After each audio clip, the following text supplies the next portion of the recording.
Session court Islamabad ने बानी PTI Imran Khan और उनकी अहलिया बुशरा बीबी के खिलाफ 9 मई समेत दीगर मुकदमात में जमानत कबल अज़ गिरफ्तारी में 27 जनवरी तक तौसीह दे दी है और इस दौरान उन्हें गिरफ्तार न करने का हुक्म दिया गया है।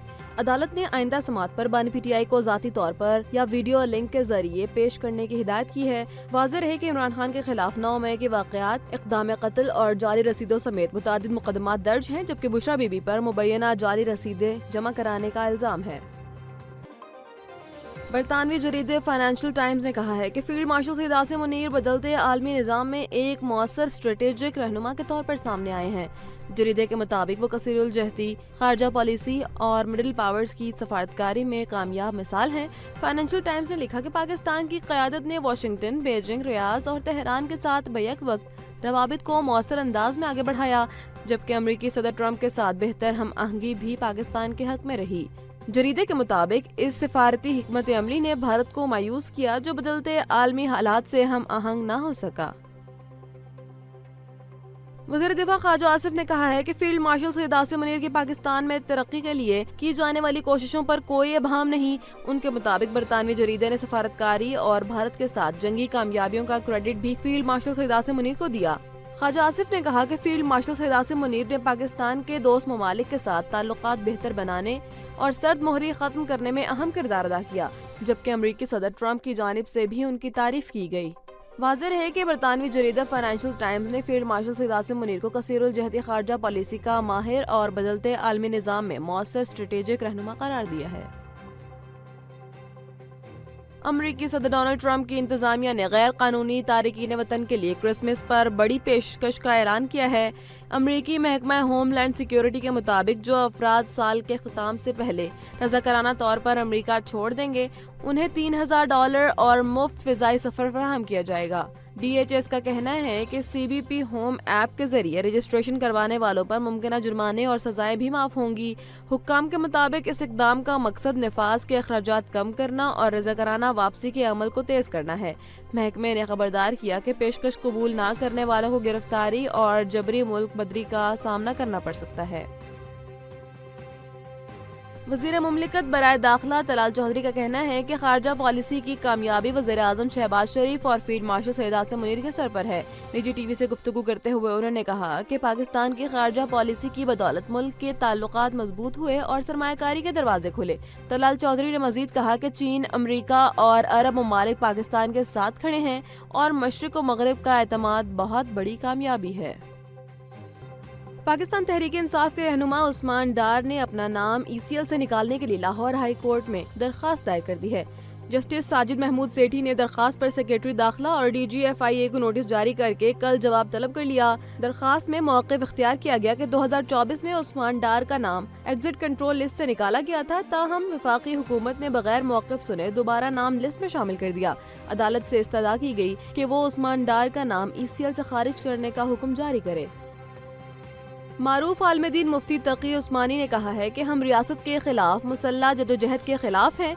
मजलिस इत्तेहाद उम्मत पाकिस्तान के इज्तिमा से खिताब में उन्होंने कहा कि आइन के मुताबिक विफाकी शरई अदालत में उलमा के तकर्रुर पर जोर दिया गया और कहा कि बैनुल अक़वामी मुआहदे तब तक कानून का दर्जा नहीं रखते जब तक पार्लियामेंट में पेश होकर कानून न बन जाए। इस मौके पर कारी हनीफ जलंधरी ने कहा कि मजलिस इत्तेहाद उम्मत का मकसद उम्मत का इत्तेहाद और मसाइल पर यकसा मौक़िफ़ इख्तियार करना है। इज्तिमा में मुफ्ती मुनीबुर रहमान ने भी शिरकत की।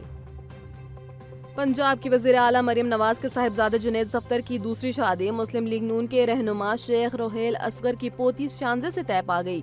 शेख रोहेल असगर ने बताया कि शादी जनवरी में होगी और तारीखों में 16, 17 और 18 जनवरी शामिल है। उन्होंने कहा कि शानजे वज़ीर आला मरियम नवाज की बेटी महानूर की दोस्त हैं और दोनों के घर आने जाने से रिश्ता तय हुआ।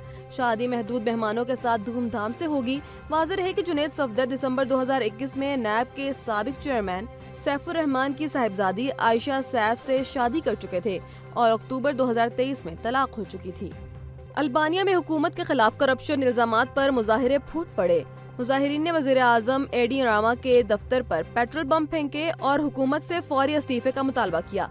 احتجاج کا آغاز نائب وزیر اعظم بیلن دبلوکو کے خلاف مبینہ بدعنوانی کے الزامات پر فرد جرم عائد ہونے کے بعد ہوا۔ نائب وزیر اعظم اور دیگر حکومتی اہلکاروں پر الزام ہے کہ انہوں نے بڑے انفراسٹرکچر منصوبوں میں ریاستی فنڈز کچھ مخصوص کمپنیوں کو فائدہ پہنچانے کے لیے استعمال کیے۔ دوسری جانب نائب وزیر اعظم بیلن دبلوکو نے کہا کہ وہ عدلیہ کے ساتھ مکمل تعاون کرنے کے لیے تیار ہیں۔ امریکی صدر ڈونلڈ ٹرمپ نے 100 گنا زیادہ طاقتور ٹرمپ کلاس بحری جہاز بنانے کا اعلان کرتے ہوئے کہا ہے کہ امریکہ آبدوز سازی میں دنیا کے دیگر ممالک سے 15 برس آگے ہے۔ فلوریڈا میں پریس کانفرنس کے دوران انہوں نے کہا کہ نئے جنگی جہاز اسٹیل سے تیار کیے جا رہے ہیں جو امریکی بحری طاقت اور شپ بلڈنگ انڈسٹری کو مضبوط بنائیں گے۔ ٹرمپ کے مطابق امریکہ دنیا کی طاقتور ترین بحریہ بنا رہا ہے، جبکہ چین اور روس آبدوزوں کے میدان میں امریکہ کا مقابلہ نہیں کر سکتے۔ انہوں نے ایک بار پھر فیلڈ مارشل عاصم منیر اور وزیر اعظم شہباز شریف کی تعریف بھی کی۔ گورنر خیبر پختونخوا فیصل کریم کنڈی نے کہا ہے کہ آئین تمام شہریوں کو بلا امتیاز مساوی حقوق کی ضمانت دیتا ہے۔ گورنر ہاؤس میں پیپلز پارٹی اقلیتی ونگ کے زیر اہتمام کرسمس کی تقریب سے خطاب کرتے ہوئے انہوں نے کہا کہ مسیحی برادری کی خدمات ہماری مشترکہ ترقی اور روشن باب ہیں۔ اس موقع پر کرسمس کیک بھی کاٹا گیا۔ بعد ازاں میڈیا سے گفتگو میں گورنر کے پی نے کہا کہ اگر جیلوں میں قید افراد باہر آ کر احتجاج کریں گے تو قانون اپنا راستہ اختیار کرے گا۔ پاکستان اور لیبیا کے درمیان 4.6 ارب ڈالر مالیت کا تاریخی دفاعی معاہدہ طے پا گیا ہے، جس کے تحت لیبیائی نیشنل آرمی کو JF-16 اور 17 لڑاکا طیارے، 12 سپر مشتاق تربیتی طیارے سمیت زمینی، بحری اور فضائی عسکری ساز و سامان فراہم کیا جائے گا۔ یہ معاہدہ 2.5 سال میں مکمل ہوگا اور چیف آف سٹاف اور chief of defence forces field marshal Syed Asim Munir کے حالیہ دورہ بنغازی کے دوران LNA کے نائب کمانڈر ان چیف صدام خلیفہ ہفتر سے ملاقات کے بعد طے پایا۔ پاکستانی دفاعی اور سیکیورٹی ذرائع کے مطابق یہ معاہدہ حجم اور مالی اثرات کے لحاظ سے پاکستان کی تاریخ میں اسلحہ برآمد کرنے کے سب سے بڑے معاہدوں میں شمار ہو رہا ہے، جو پاکستان کی عسکری سفارتکاری اور دفاعی صلاحیتوں کا مظہر ہے۔ امریکی وزیر برائے ہوم لینڈ سیکیورٹی کرسٹین نوئم نے کہا ہے کہ وینزویلا کے صدر نکولس مدورو کو اب اقتدار چھوڑنا ہوگا اور امریکہ انہیں زیادہ عرصہ اقتدار میں رہنے نہیں دے گا۔ غیر ملکی میڈیا کے مطابق کرسٹین نوئم کا کہنا تھا کہ وینزویلا کے قریب تیل لے جانے والے 2 جہازوں کو روکنا اس بات کا واضح پیغام ہے کہ واشنگٹن مدورو کی مبینہ غیر قانونی سرگرمیوں کو مزید برداشت نہیں کرے گا، جبکہ روس نے امریکی اقدام پر سخت تحفظات کا اظہار کرتے ہوئے وینزویلا کی حمایت کا اعلان کیا۔ روسی وزیر خارجہ سرگئی لاروف نے کہا کہ روس وینزویلا کی خود مختاری کے دفاع میں ہر ممکن تعاون جاری رکھے گا۔